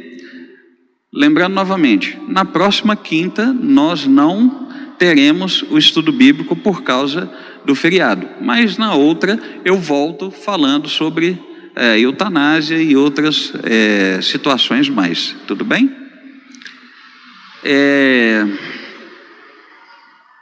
Então, parece que a gente já tem uma pergunta aqui agora do pessoal que está acompanhando a gente, né, pela internet.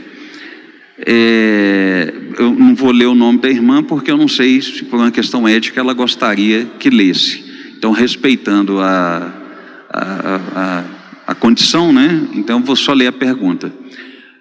Pastor, como a igreja pode ajudar os irmãos que pensam em se matar? Alguns possuem tais pensamentos e tentativas desde quando era criança. Sim, vamos fazer o processo contrário. Esse entendimento de que alguns têm esses pensamentos e essas tentativas desde criança, isso pode ser identificado como um problema psiquiátrico. Como nós vimos aqui, o problema da esquizofrenia, o problema da paranoia e outros problemas mais que são entendidos como psiquiátricos, de origem neurológica, de origem psicológica, de origem hormonal, de origem orgânica, enfim, problemas dessa magnitude precisam ser respeitados por nós. Por exemplo, eu tenho insuficiência renal crônica, eu nasci assim, eu não tenho os rins, eu tenho que fazer diálise todos os dias. Nem por isso eu sou menos cristão que vocês, nem por isso eu sou mais santo ou menos pecador que vocês, nem por isso eu sou mais salvo ou menos salvo. Em geral, nós temos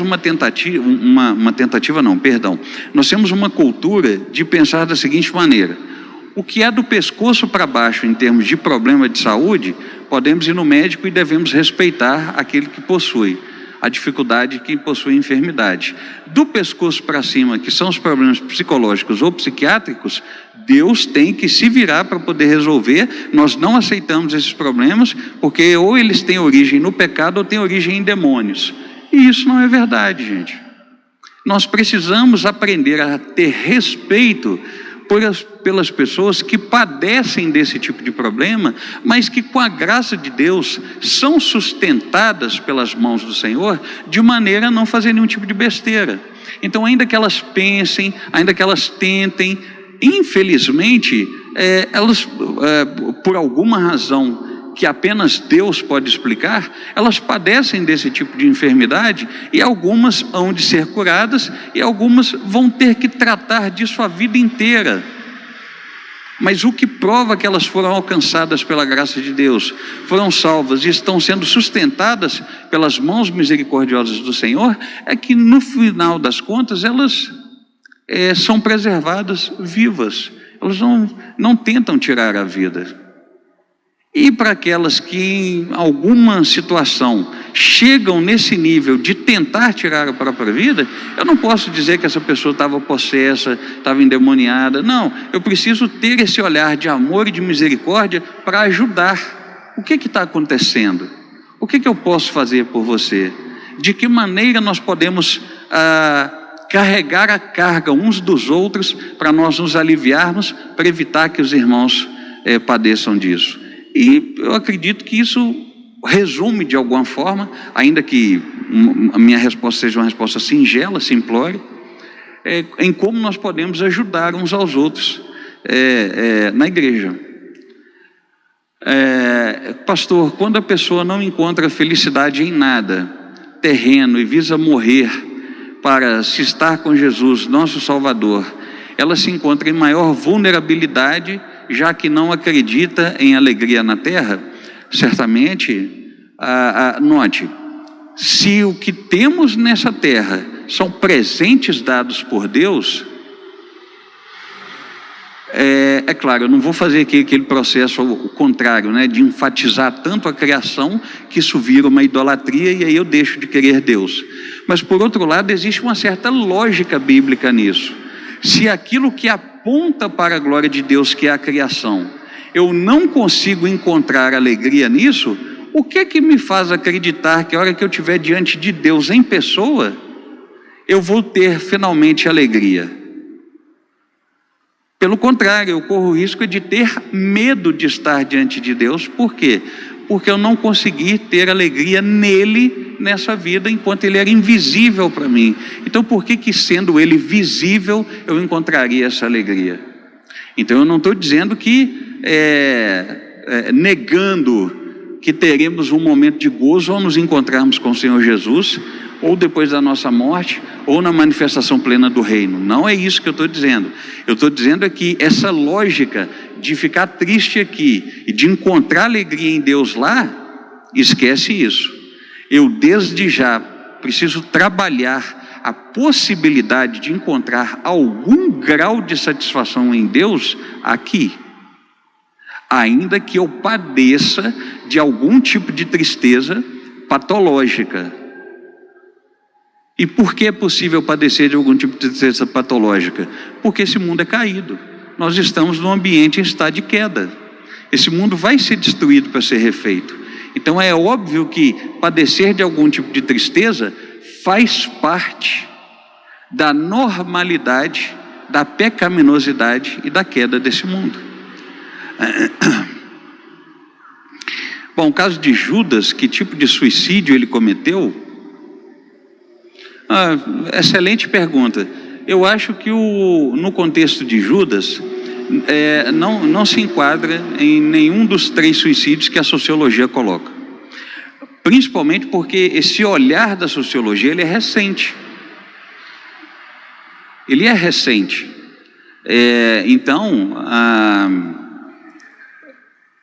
não dá assim para dizer, eu teria que fazer uma pesquisa e saber se outras pessoas andam tirando a vida por aí porque se arrependeram, porque pecaram contra Jesus.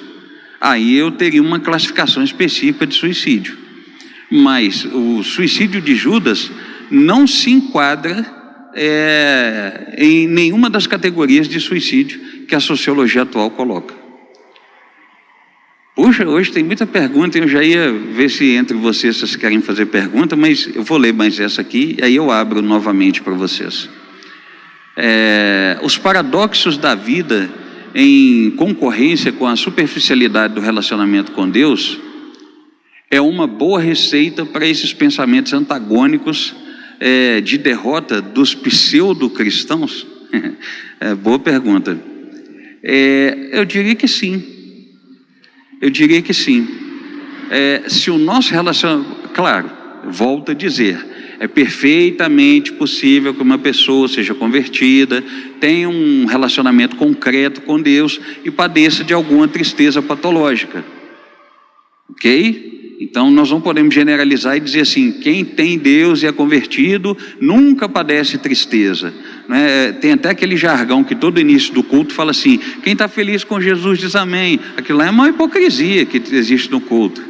Isso é o maior papo furado, a maior tertúlia flácida, bovinos adormentalias mortais. Isso é com papo furado, conversa mole para boi dormir. Por quê? Porque é óbvio que nós vivemos num ambiente de queda e lutamos diariamente contra o pecado. Então é claro que tem dia que do mesmo jeito que a gente está cansado, tem dia que a gente está triste.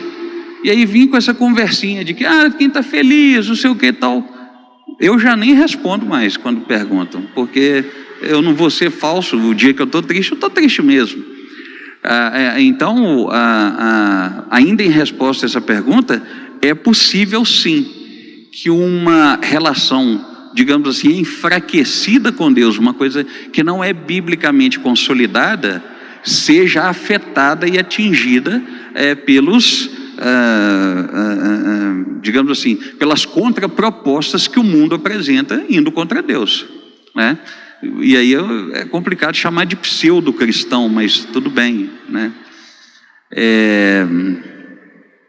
Quando os tratamentos não possuem resultado, mesmo após anos de terapia e remédios, como a pessoa com a ideação suicida pode ser ajudada? Olha, isso não é tão simples assim de ser respondido, mas na minha singeleza, eu não partiria para essa ideia de que não está surtindo efeito. Porque se já tem anos de resultado, de tratamento, e a pessoa ainda não tirou a vida, é porque em alguma medida está tendo efeito sim. Ela pode ainda padecer de uma tristeza crônica, pode padecer de um problema, de uma dificuldade qualquer, mas está surtindo efeito porque ela não tirou a vida. Então, como ajudar? Estimulando, incentivando essa pessoa na perseverança do tratamento. Eu vou voltar a dar o meu exemplo. Eu sou insuficiente renal crônico. Eu tenho que ir para a máquina de diálise todos os dias para filtrar meu sangue. O dia que eu receber um transplante, o transplante não é cura. Também é uma alternativa. Só é mais qualitativa para eu não precisar ir para a máquina. Mas para eu não perder minha vida, eu vou ter que todos os dias continuar tomando remédio e a cada 3 meses indo para o médico para tratar. Então, da mesma maneira que eu sou incentivado a dar prosseguimento no meu tratamento de saúde, a gente deve incentivar quem faz o tratamento psiquiátrico a dar também prosseguimento no tratamento de saúde, independente do tempo que leve, mesmo que seja a vida toda. Se houvesse um ministério comissionado a lidar com esses transtornos psicológicos à luz da palavra, poderia ser exitoso? Já existe esse ministério, é o aconselhamento cristão. Ele não é muito difundido nas igrejas em geral, principalmente por causa da nossa cultura mais pentecostal e neopentecostal, que tende a priorizar mais a experiência do êxtase e da sobrenaturalidade.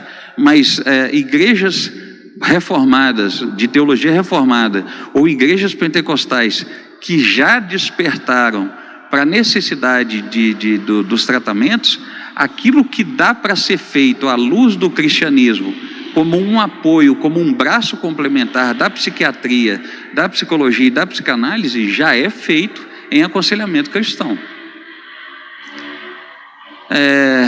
Então, quando uma pessoa entrega a própria vida para salvar a outra, podemos considerar como suicídio? Não, que foi aquilo que eu falei para o nosso irmão. Não é um suicídio porque é uma retirada altruísta. Okay? Temos ainda perguntas entre vocês? Puxa vida, a gente foi bombardeado mesmo de perguntas, né? Eu não esperava tantas perguntas assim nesse estudo. No caso de Judas, a gente pode entender que foi um remorso, um arrependimento pelo que ele fez, Se sim, isso não é tão difícil de encontrar hoje em dia, principalmente nos Estados Unidos. A gente vê muitas crianças e adolescentes ou atentando contra a vida dos outros ou contra a própria vida no suicídio por causa de chacota na escola, por causa de vida exposta na rede social.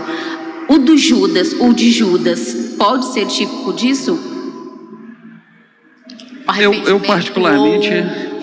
Eu particularmente não usaria o exemplo dos adolescentes, porque no contexto do adolescente está claro que ele sofreu alguma forma de bullying e não soube lidar com isso.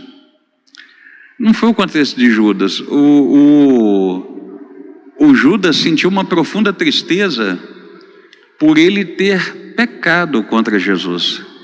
E aí esses adolescentes, talvez eles não sintam essa profunda tristeza por pecarem contra Jesus.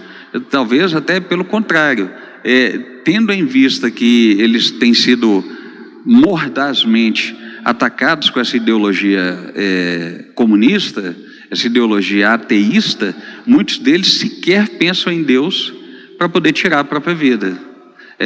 Penso em Deus nessa perspectiva cristã, né?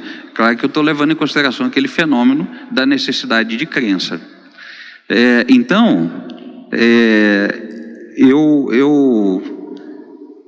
Eu arrisco concordar com você, digamos assim, de que tem gente, sim, que em alguma medida, por uma tristeza profunda e não saber como lidar com essa tristeza profunda, tira a própria vida. E aí eu diria que o caso de Judas foi uma mistura de arrependimento com culpa, porque o arrependimento por arrependimento, ele nunca me leva a retirar a minha vida. O arrependimento por arrependimento, ele vai trabalhar o meu caráter para que eu não volte mais a fazer aquilo. Agora, o arrependimento, quando ele vem junto com uma culpa que eu não consigo suportar, aí é diferente.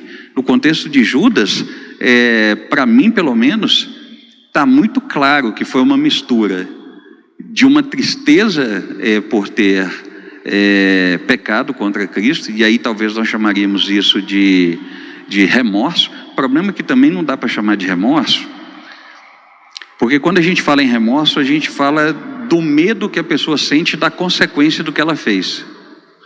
Consegue entender o que eu estou dizendo? Então vamos lá, você pecou contra sei lá, vamos imaginar que você está liderando o grupo de irmãs, a sociedade de irmãs aqui da igreja, de mulheres. E aí você é a tesoureira e você fez um caixa 2. O que é arrependimento? É quando você sente tristeza por aquilo que você fez, porque o seu caráter foi posto à prova e você falhou. Ok, e você está triste porque você sabe que você, de alguma maneira, cometeu uma violação, uma coisa que está ferindo um princípio social ali de comunidade entre as irmãs. Você pegou o dinheiro delas que era para elas fazerem algum trabalho evangelístico, sei lá. Agora, o que é o remorso? O remorso é quando você fica com medo de ser julgada por aquilo que você fez. Você tem medo de que julguem o seu caráter, e você tem medo das consequências, como por exemplo uma exclusão do grupo. Ou seja, no fundo, você não arrependeu, você está preocupado com sua própria pele, em se salvar mesmo diante da coisa errada que você fez. Então é complicado dizer que o Judas teve foi remorso. Eu prefiro dizer que em alguma medida ele sentiu a tristeza por pecar, mas essa tristeza veio seguida de culpa, e uma culpa com a qual ele não conseguiu lidar com isso. Ok? Uma culpa desmedida. E aí dá para dizer que algumas pessoas fazem isso hoje? Provavelmente. Aí nós teríamos então que talvez criar uma quarta classificação de suicídio, que é o suicídio culposo, vamos dizer assim, sei lá.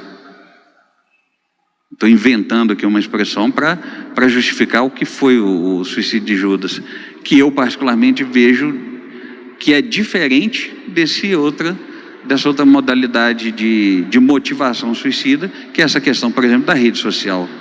Ok?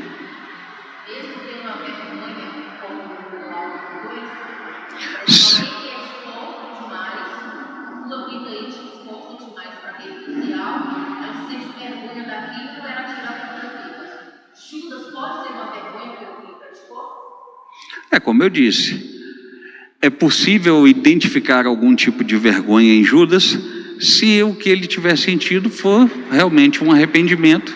E aí o que é a culpa?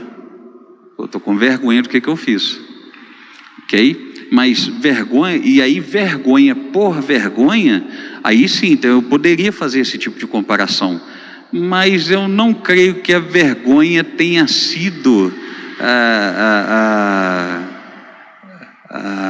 digamos assim, o fator que desembocou, porque nesse caso aqui eu estou classificando, eu estou tentando classificar as razões para uma vergonha, e a razão para a vergonha numa rede social é uma, e a vergonha que o Judas sentiu foi outra. O Judas traiu Jesus. Trair não tem a ver com aquilo que vai ser publicado, não tem uma relação direta com o modo como alguém fere o outro numa rede social. É isso que eu estou tentando te mostrar. O apontamento da coisa ali, a motivação, o pontapé inicial de cada um dos casos. O caso aqui foi, ele ficou com 30 moedas, ele vendeu Jesus. O caso de cá foi uma difamação, ele não difamou Jesus. E ele não foi com isso difamado, digamos assim. Ele nem difamou Jesus e nem foi difamado. Ok? Então foi gerada uma vergonha? Foi, mas não foi uma vergonha decorrente de difamação. Ok? Bom, pessoal, o estudo está, pelo menos para mim, está muito interessante, está muito prazeroso, ainda que seja um tema difícil falar sobre ele, mas em razão do nosso horário a gente vai precisar encerrar. E aí então eu volto a lembrar vocês, na nossa próxima quinta nós não temos o estudo bíblico por causa do feriado, então aproveitem a família, descansem, e quando chegar na outra quinta eu retorno com a sequência do estudo bíblico, tudo bem? Então vamos orar, vamos agradecer ao Senhor por essa oportunidade, esse privilégio que nós tivemos de estar aqui essa noite estudando. Ó Pai, em nome de Jesus nós te damos graças pela tua misericórdia, pela tua bondade, pela tua benevolência. Muito obrigado, Senhor, porque se estamos vivos, a vida é um presente que o Senhor nos deu. Se estamos com saúde, a saúde é um presente que o Senhor nos deu. E apesar das circunstâncias difíceis às quais nós às vezes padecemos, uma circunstância familiar ou financeira, ou de saúde, profissional, enfim, não importa, Senhor. Tudo no final deve resultar na nossa edificação e no nosso crescimento, e não numa motivação para a retirada da vida. Muito obrigado, meu Deus, pela oportunidade que nós tivemos essa noite de aprendermos um pouco mais sobre esse fenômeno social que é o suicídio. Te pedimos, ó Deus, que o Senhor alcance as pessoas agora que não apenas estão presentes aqui no estudo, mas aquelas que nos acompanham pela internet. Ó Pai, em nome de Jesus, dê o livramento para todas as pessoas. Se há alguém essa noite, ó Deus, que assistiu esse estudo bíblico intencionando tirar a vida, ou o Espírito Santo preencha esse coração, remova, retire desse pensamento, ó Deus, dessa mente, a ideia de retirada da vida, do suicídio, traga gozo, paz e alegria e felicidade em Ti e no Teu reino, para o coração dessa pessoa, em nome de Jesus Cristo, meu Deus. Desde já então, nós Te agradecemos novamente pelo estudo e Te pedimos que o Senhor assim nos permitir, possamos estar aqui daqui 2 quintas para aprendermos um pouco mais, em nome de Jesus. Amém, amém e amém, meu Deus. Muito obrigado, Deus abençoe a vida de vocês.